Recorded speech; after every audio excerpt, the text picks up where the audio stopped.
ఓం శ్రీ వెంకట పూర్ణానంద లక్షానందనాథాయ నమః. విద్యార్థులందరికీ కూడా శుభాభినందనలు. చక్కగా అభ్యాసాలు చేస్తూ, చక్కగా సాధన చేస్తూ ఉన్నారు. చాలా ఆనందదాయకంగా ఉంది. మనం ఇన్ని రోజులు కేవలం ఫలిత భాగానికిలో ఉపయోగపడేటటువంటి సూత్రాలు, తర్వాత ఆ గ్రహజం, రాశిజం, భావజం వీటి గురించి మాత్రమే చూసుకుంటున్నాం కదా. కానీ దైవజ్ఞ లక్షణాల్లో మనం ఏం చెప్పుకున్నాం?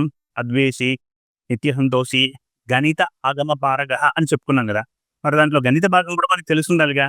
గణితం తెలియకపోతే చాలా అంటే చాలా ఇబ్బందులు పడాల్సిన స్థితిగతులు ఏర్పడతాయి. కాబట్టి గణితంలో భారతీయ కాలమానం ఏ విధంగా ఉంది? ముందు మనకి అదే శ్లోకంలో కూడా ఇంకొక మాట చెప్పుకున్నాం. ఏంటది? అద్వేషి, నిత్య సంతోషి, గణితాగమ పారగః, ముహూర్త గుణదోషజ్ఞో వాగ్మి కుశల బుద్ధిమాన్ అని చెప్పుకున్నాం కదా. ఇక్కడ ముహూర్త అన్నాం. అసలు ముహూర్తం అంటే ఏంటో తెలియకపోతే ఆ ఉన్నటువంటి ముహూర్తంలో ఉన్నటువంటి గుణములు, దోషములు ఎలా తెలుస్తాయి? ముహూర్తం అనేటటువంటి పదానికి అర్థం ఏంటి? అందులో ఎన్ని నిమిషాలైతే ఒక ముహూర్తం అవుతుంది? ఈ విషయాలని తెలుసుండాలిగా. గణితం తెలియకపోతే మనం నక్షత్ర శుద్ధులైపోతాంగా. కాబట్టి అలా కాకూడదు అంటే పూర్తిగా గణిత పరిజ్ఞానం కూడా మనకు తెలిసి ఉండాలి. మరి మన భారతీయ కాలమానం ఏ విధంగా ఉంది? ఇప్పుడైతే మనం గంటలు, నిమిషాలు, సెకండ్లు ఇలా చెప్పుకుంటున్నాం. మరి ముందు కాలంలో ఎలా ఉండింది? ఒక దినం యొక్క ప్రమాణం ఏంటి? ఈ విషయాలన్నీ కూడా తెలియాలి కదా. కాబట్టి వాటి గురించి ఈరోజు కొద్దిగా ప్రస్తావన చేసుకునేటటువంటి ప్రయత్నం చేద్దాం. పాఠంలోకి వెళ్ళిపోదామా? రండి. భారతీయ కాలమానంలో ముందుగా ఎక్కువగా వినిపించేటటువంటి మాట ఏంటి అంటే ఘడియ, రెండవది ఏంటి అంటే ముహూర్తము, మూడవది ఏంటి అంటే యామము. ఈ యొక్క పదాలకి ఒక సరైనటువంటి అర్థం అనేది మనకు తెలిసి ఉండాలి. అలా తెలిస్తే తప్పితే మనం గణితం అనేది సక్రమంగా చేయడం అనేది సాధ్యపడదు. రేపు పొద్దున తిథి గణితం చేయాలన్నా, పంచాంగణితం కూడా నేర్చుకోవాలనుకున్నాం కదా. దాంట్లో కూడా మనకు గడియ విగడియల్లో వస్తాయి కదా. మరి వాటిని ఎలాగా తెలుసుకోవాలి, ఎలా చేయాలి అంటే ఈ యొక్క పరిజ్ఞానం ఖచ్చితంగా అవసరం. ముందుగా గడియ గురించి తెలుసుకునేటటువంటి ప్రయత్నం చేద్దాం. ఇక్కడ చూడండి, ఘడియ అంటే ఒక రోజులో ఎన్ని గడియలు ఉంటాయంటే ముందు మనకు చెప్పిన దాని ప్రకారం 60 గడియలు ఒక రోజు. ఇక్కడ రోజు అంటే మనం అనుకునే విధంగా అర్ధరాత్రి 12 గంటల నుంచి మరుసటి రోజు అర్ధరాత్రి 12 గంటల వరకు అంటే చీకటి ప్రపంచం కాదు మనది. మనది ఉదయాత్ ఉదయం అంటే సూర్యోదయం నుంచి సూర్యోదయానికి మధ్యలో ఉన్నటువంటి కాలం ఏదైతే ఉందో దాన్ని ఒక దిన ప్రమాణంగా తీసుకుని దాని ప్రకారం మనం చేసేటటువంటి గణితం అంతా ఆధారపడి ఉండేది. ఆ విధంగా ఇక్కడ ఒక రోజు అంటే ఎన్ని గడియలు అంటే 60 గడియలు. దీన్ని పూర్తిగా చిన్నగా కొద్దిగా సింప్లిఫై చేసుకుంటూ వచ్చామనుకోండి, మనం గంటలు, నిమిషాల్లోకి ఇప్పుడున్నటువంటి కాలమానంలోకి మనం మార్చేటటువంటి ప్రయత్నం చేద్దాం. ఇక్కడ ఒక రోజు అంటే మనం చెప్పుకుంటున్నటువంటిది ఏమిటి? 24 గంటలు అని కదా. ఒక రోజుకి 24 గంటలు, ఇది మనందరికీ తెలిసిన విషయమే. 60 గడియలు అలాగే పెట్టుకున్నాం. ఒక రోజు అంటే 60 గడియలు, 24 గంటలు అంటే 60 గడియలు. ఈ గంటలు ఇప్పుడు నిమిషాల్లోకి మార్చేద్దాం. గంటలు నిమిషాల్లోకి మార్చాలంటే ఏం చేయాలి? ఒక గంటకి ఎన్ని నిమిషాలు మనకి? 60 నిమిషాలు కదా. కాబట్టి 24 × 60 చేస్తే ఇన్ని నిమిషాలు. ఎన్నిటికి? 60 గడియలకి. 60 గడియలకి 24 × 60 అంటే 1440 నిమిషాలు. ఇప్పుడు ఈ గడియల్ని 60 గడియలు అంటే 1440 నిమిషాలు. అదే ఒక గడి అంటే ఏమైపోతుంది? ఈ 60 ఇక్కడ కిందికి వచ్చేస్తుంది. అంతేగా. 60 గడియలకి 1440 నిమిషాలు అంటే ఒక గడికి ఏమైపోతుంది? 1440 / 60. దీన్ని 60తో భాగిస్తే మనకి 24 వస్తుంది. చూడండి, క్యాన్సిలేషన్ తెలుసు కదా అందరికీ. లేదా భాగాహారం చేయాలంటే విడిగా భాగాహారం చేసుకోవచ్చు. క్యాన్సిలేషన్ తెలిసిన వాళ్ళు 0ని 0తో కొట్టేస్తే 6 1ల 6 2ల 12, 24 మిగులుతుంది. 6 4ల 24, మొత్తం 24 నిమిషాలు. అంటే ఒక గడియ అంటే ఎన్ని నిమిషాలు అంటే 24 నిమిషాలు. చిన్న లెక్కే, సాధారణమైనటువంటి గణిత జ్ఞానం ఉన్న వాళ్ళకి తెలిసేటటువంటి విషయమే. అలా కాకుండా ఎవరికైతే గణితం అంటే కొద్దిగా భయం ఉంటుంది కదా, వాళ్ళకి ఇబ్బంది కాకూడదు అనేటటువంటి విషయంతో వాళ్ళని ఉద్దేశించి చెప్తున్నటువంటి మాట ఇది. ఇంకొకసారి చెప్తున్నాను చూడండి. 60 గడియలు అంటే ఒక రోజు. అంటే ఒక రోజుకి ఎన్ని గడియలు? 60 గడియలు. అదే 24 గంటలకి 60 గడియలు. దీన్ని నిమిషాల్లోకి మార్చుకుంటున్నాం. 60తో గుణిస్తే నిమిషాల్లోకి మారిపోతుంది. అంటే 24 × 60 చేస్తే 1440 నిమిషాలు అవుతుంది. ఈ 1440 నిమిషాలు ఎన్ని గడియలకు సమానము అంటే 60 గడియలకు సమానం. ఒక గడియకు ఎన్ని నిమిషాలు అని తీసుకోవాలి అన్నప్పుడు ఒక గడియ ఏమైపోతుంది? 1440 / 60 అవుతుంది. 1440ని 60తో భాగిస్తే మనకు 24 నిమిషాలు వస్తుంది. అంటే ఒక గడియ అంటే 24 నిమిషాలు.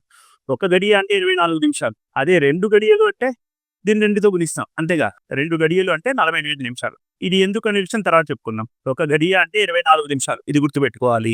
2 గడియలు అంటే 48 నిమిషాలు, ఇది గుర్తుపెట్టుకోవాలి. ఈ గడియ యొక్క లెక్క తెలిసిపోయింది కదా. అదే ఒక గడియాకి ఎన్ని విగడియలు, అంటే ఒక గంటకు ఎన్ని నిమిషాలను తీసుకుంటాం, 60 నిమిషాలను తీసుకుంటాం. అలాగే ఒక గడియకు ఎన్ని విగడియలు అనే లెక్క తర్వాత చెప్పుకుందాం. ఇప్పుడు ప్రస్తుతానికి ఇంత మాత్రం చెప్పుకుందాం, లేకపోతే బాగా కన్ఫ్యూజ్ అయిపోతారు. ఇప్పుడు మనం ఏం చేస్తున్నాం అంటే పూర్వ భారతీయ కాలమానానికి ప్రస్తుత ఆధునిక గంటలు, నిమిషాలు వీటి మధ్య ఉన్నటువంటి సమన్వయం ఏ విధంగా చేయాలి, వాటి మధ్య ఉన్నటువంటి సంబంధం ఏ విధంగా ఉంది, ఒక గడియకు ఎన్ని నిమిషాలు అనేటటువంటి లెక్కని ఇప్పుడు మనం చెప్పుకునేటువంటి ప్రయత్నం చేశాం. బాగా అర్థమైంది కదా. ఇప్పుడు నెక్స్ట్ టాపిక్ ఏంటంటే ఒక ముహూర్తము. ముహూర్తం అనే మాట ఎక్కువగా వింటూ ఉంటాం. శుభ ముహూర్తము అని చెప్తూ ఉంటారు. ఏ శుభకార్యం చేసినా కూడా వెంటనే చెప్పేటటువంటి వాటిని ముహూర్తం ఎన్ని గంటలకి అని అడుగుతూ ఉంటారు కదా.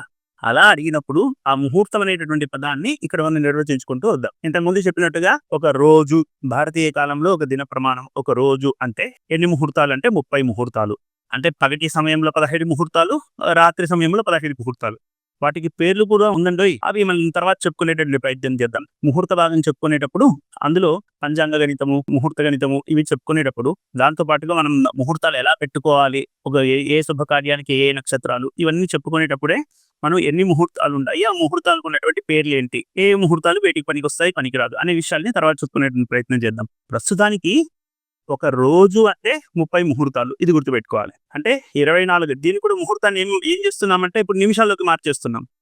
ఈ ముహూర్తాలని నిమిషాల్లోకి మామూలుగా అయితే సులభంగా చెప్పేయచ్చు, కానీ పూర్తిగా గణిత జ్ఞానం లేని వాళ్ళకి, కొద్దిగా చదువుకున్న వాళ్ళకి కూడా ఇబ్బంది కాకూడదు అనే ఉద్దేశంతోనే దీన్ని ఎలాబరేటెడ్ గా స్టెప్ బై స్టెప్ నిదానంగా చెప్తున్నా. బాగా తెలిసిన వాళ్ళు, ఒకవేళ ఈ పరిజ్ఞానం నాకు ముందే ఉంది అనేటటువంటి ఉద్దేశం ఉన్న వాళ్ళు ఈ పాఠం చూడకపోయినా పర్లేదు, కానీ గణిత జ్ఞానం కావాలి అనుకునేవాళ్ళు, అంటే మాకు అసలు తెలియదండి అనే వాళ్ళు తప్పకుండా చూడండి. ఒక రోజుకి ఎన్ని ముహూర్తాలు? 30 ముహూర్తాలు. ఆ 24 గంటలకి 30 ముహూర్తాలు.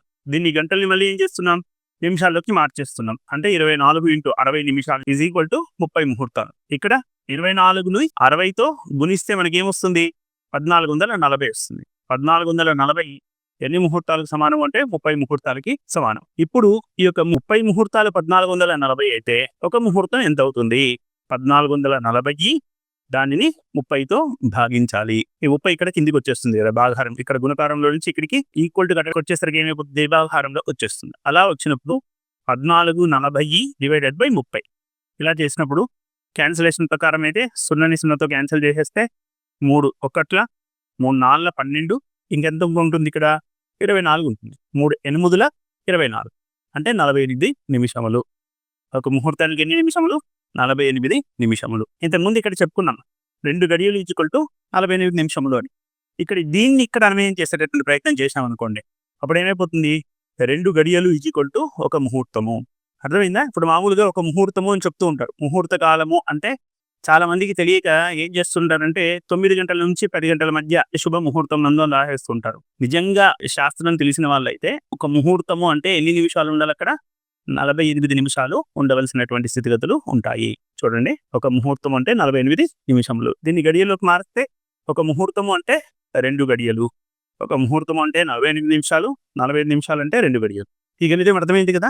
బాగా చక్కగా 1కి 2 సార్లు రాశారంటే చాలా చాలా సులభమైనటువంటి గణితమే. అస్సలు పరిజ్ఞానం లేని వాళ్ళకి ఇది బాగా ఉపయోగపడుతుంది. 1కి 2 సార్లు రాసి ప్రయత్నం చేయండి. తర్వాత నెక్స్ట్ యామం దగ్గరికి వద్దాం. ఈ యామం అనే మాట ఎక్కువగా ఎక్కడ, దీన్ని ప్రహరము అని కూడా కొన్ని చోట్ల చెప్తూ ఉంటారు.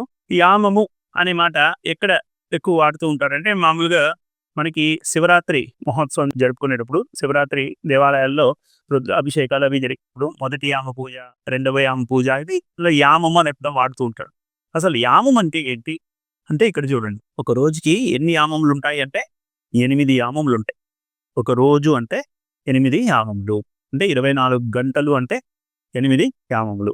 ఇప్పుడు ఈ 24 గంటలని 8తో భాగిస్తే, అంటే ఒక యామము అంటే ఎంత అంటే 24 గంటలు డివైడెడ్ బై 8, అంటే ఒక యామము అంటే 3 గంటలు. 8 1 8 3 24. అర్థమవుతుంది కదా. అంటే ఇక్కడ ఒక యామము అని వచ్చింది అంటే 3 గంటలు అని.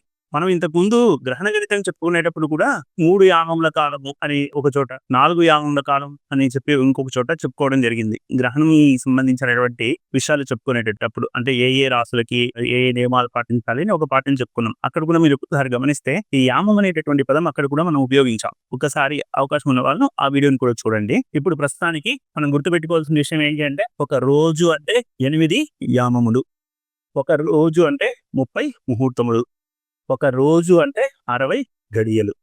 ఈ విషయం బాగా గుర్తుండాలి.